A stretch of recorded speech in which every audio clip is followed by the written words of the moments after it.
Hello everyone and welcome to Pennsylvania Outdoor Life. A special year here.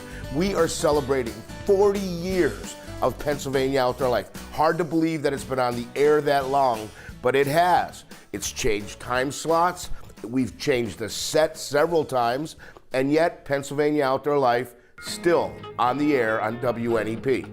Let's take a look at how it all started. Pennsylvania Outdoor Life hit the air on WNEP in the fall of 1982. An outdoor program on a local television station was the brainchild of Ed Sherlinski and Stan Soa. Ed Sherlinski was a warden with the Pennsylvania Game Commission and their information and education specialist. Stan Soa, a surveyor by trade, was also a deputy with the Game Commission and an outdoor writer. Ed and Stan sold the idea of the program, and the first show aired the following Saturday night at 7. They named it Pennsylvania Outdoor Life.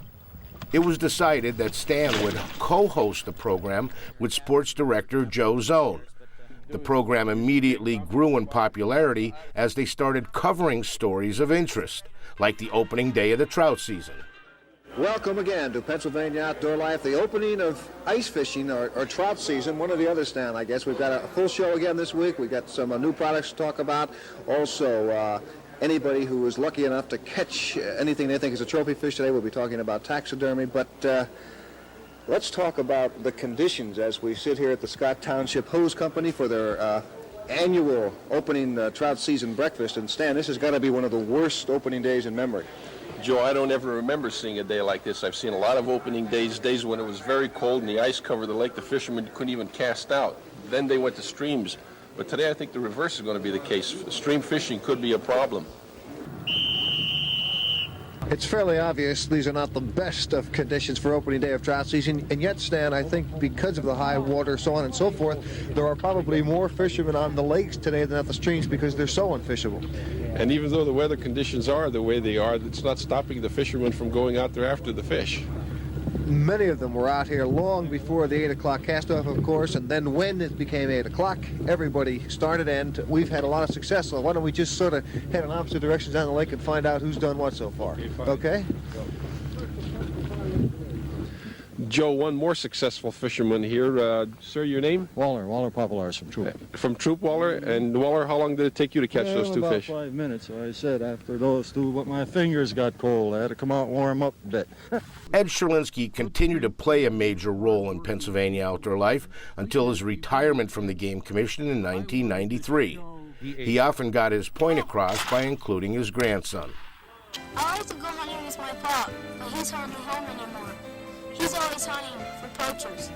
Poachers are not nice people. If you know of any poachers, call my pop so he can catch them and spend more time shooting with me. Stan certainly knew what he was talking about when it involved the great outdoors, and he had a way of explaining even the simplest of tasks, like worm picking. We don't need too much in the form of tools. As you can see here, all I've got is a simple pitchfork and a common coffee can, something everybody will have in their house.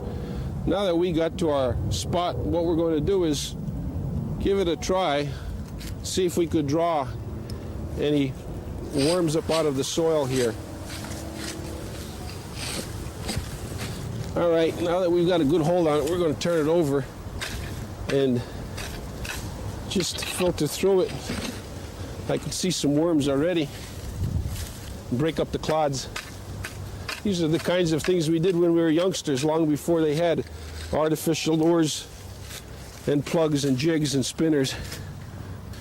Okay, as we find some clods, we break them up. Here's a worm right here, nice sized red worm. A few more, trying to get back under the ground. Now I'm placing them in a coffee can. I want to point out that while it's handy to have a coffee can like this, a matter of convenience when carrying it in the fields or your backyard or the woods, it's not the place to keep your worms stored for any length of time. With just a few turns of the pitchfork, I was able to dig up a few worms, a half dozen or so. It's not a lot, but it's sufficient for demonstration purposes.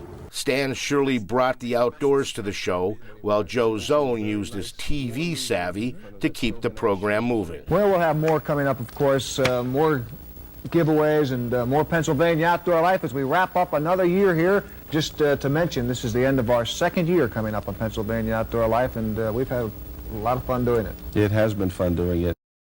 So how about that? 40 years, and it all started with two guys saying, let's do an outdoor program. WNEP embraced it, and here we are. Joe Zone, Stan Soa, gotta love that sound of their voice introducing Pennsylvania Outdoor Life. We're gonna take a short break, and we'll be right back.